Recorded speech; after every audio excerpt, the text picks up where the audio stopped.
Kay tabo man karon nga adlaw moadto dito karon sa barangay poblasyon. Kahikas diha guys, katag na pud ni. Basta adlaw karon sa Martes mo gyud pinaka peak season nga daghan kayo mamalingki. Naandan na jud nga kana Martes do na jud tabo. Mao nang namalingki ko kay barato man ang baliga diri. Ang tuyo na ko paliton diri mga guys kay ang fresh Mickey. Lahi pang style na diri mga guys sa fresh Mickey kanani mga lamas. Mao nang daghan kay mamalit diri kay tungod kay barato ang baligya diri sa tabo. Sa usa ka semana kausa ra pud mahitabo ang tabo. Tungod sa kadaghan nga display diri barato man jud ang presyo. Pagkatapos ng pamalingki mga guys, nakulit na ko sa balay. Bisan og nindot ang panahon karon mga guys, gibati ko og kagutom. Mao nang naan ako nga dito ko magluto sa gawas. Grabe kaayo kainit sa panahon karon. Bisan nagpuyok ko diri sa bukid pero tidya pun kaigang. Unsaon na lang ko namuyok ko dito sa sentro sa syudad. Masamot pa siguro kaigang didtong dapita. Tungod kay nindot pang kayong panahon mo nang perfect jud kaayo magluto dinhi sa gawas. Kay fresh ko man diri ang hangin sa bukid mo nang gibamitpit din ako nga akong mga ingredients nga akong lutuon. Ipangplastar sa day na ako mga guys nga akong mga ingredients aron nga unya pwede na ko magsugod sa pagluto. Kay naman ko gitanong nga talisay diri sa gawas sa balay. Pagka perfect jud magluto diri kay landong ba jud kaayo. Sa akong pamarog pa lang daan daghan na jud ko kaayo gihunahuna. Kay mintras nag-andam ko sa akong lutuon nun. Kumausap ang panahon ug ngit-ngit ang adlaw makadagan jud ko ani pagluto. Pagkadaghan ba sa akong gibang yaw-yaw nga magluto ra man unta ko diri. Kini gigunitan ako guys nga plato mao na ang first making akong ipamalit dito sa public market. Mao ra jud taon ni akong gagawan dito sa tabuan aron makaluto lang jud ko. Nakapalit dai kog carrots, atsal, bombay ug ahos. Mao guys sugdan na nato mag-slice sa mga lamas. Katong namalingki ko sa tabuan mga guys mao tong panahon nga tayong ulan pa dai ito. Mao nag-crave kayo ko ug magluto jud ko og Lomi. Kay layo man pud kayo ang mall diri sa mong dapit mao nang niadto sa public market ang napalit ra jud ako nakita na ko didto kay mao nang fresh maker jud ang available. Ambot na lang ani guys nga pwede ra man unta nga noodles akong lutuon nga aron mahupasan lang ang akong kagutom. Kay hilig man pud lagi ko magluto mo nang gusto gid na ako nga mahago na pud ko ani. Basta hilig gani magluto, basta na lang joy ingredients us pangsagol sa pangluto adi jud ko ani la ayon. Kanang carrots ug repolyo mga guys nga ginipis ako paghiwa mo jud akong nya isagol sa akong lutuon nga recipe nga Lomi. Abi niyo guys pwede ra gud unta ta mag-order sa gawas o magpalit na lang taron di na ta mahago ani pagluto. Pero mas daghan gani mo mukaon, mas maayo pa magluto na lang kaysa mamalit sa gawas kay mas pakatipid pa jud mo. Pero kung ganahan jud ka maghago-hago sa mong kagulingon, pagluto na lang guys.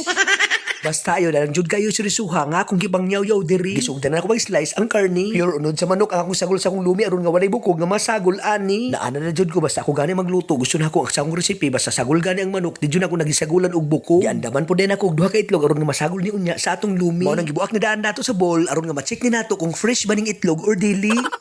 Di naman ta maglangan ani mo nang ato ding ablihan o sindihan ang atong binaabtik nga gasto. Maayro jud ni mabitbit nato atong galan kay bisag asa tagarahan magluto mabitbit ra pud ni nato. Kay init naman kayo ang kaldero mga guys mo nang ibubo na nato ang mantika. Aron dili ta malangan gisa na nato ang ahos isunod nato butang ang bombay. Basta mo gisa ganit ta mahumot ng lamas isagol na din nato ang pure o unod nato nga manok. Aron nga dili masunog hininayon na nato pag ukay. Butangan din nato og bang palasa aron malami natong niluto og dungagan na nato og tubig og tuyo mao na mga guys atong isagol. Magpaabot pud tag pila ka minuto aron nga mobukal pud ni ang sabaw. Sagulan nato og paminta nga powder para mo samot pa jud ni kalami. Nakadumdum ko sa akong college friends mga guys nga katong magluto mig pansit mo kinahanglan jud magluto ka with love. Niingon po din si Marjorie nga dapat cooking with heart.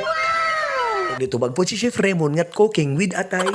Pero ang sikreto sa pagluto mga guys dapat good mood jud ka ana. Kaya nasagol naman akong itlog nagibatil, sagulan po din nato og cornstarch or gawgaw nagitunaw nato sa tubig aron nga isagol nato dito sa Lomi aron nga mulapot pud ni. Kabalo mo mga guys basta magluto ganito og fresh Mickey kinahanglan bantayan ni nato aron na dili mo overcook kay malata jud ni. Tama ra jud kay pagluto nako sa Lomi mga guys kay wala jud nalata ang fresh Mickey. Mao ni mga guys ang atong recipe nga Lomi. Wala na pagkalangan ani mga guys mo nang tikiman time na jud ni. Ang pinakagana jud mo kaulog Lomi mga guys kanang bugnaw ang panahon or ting ulan pero kay gigutuman jud ko bisag adlaw pinigtutok mukaon jud ko anig taman namit gid.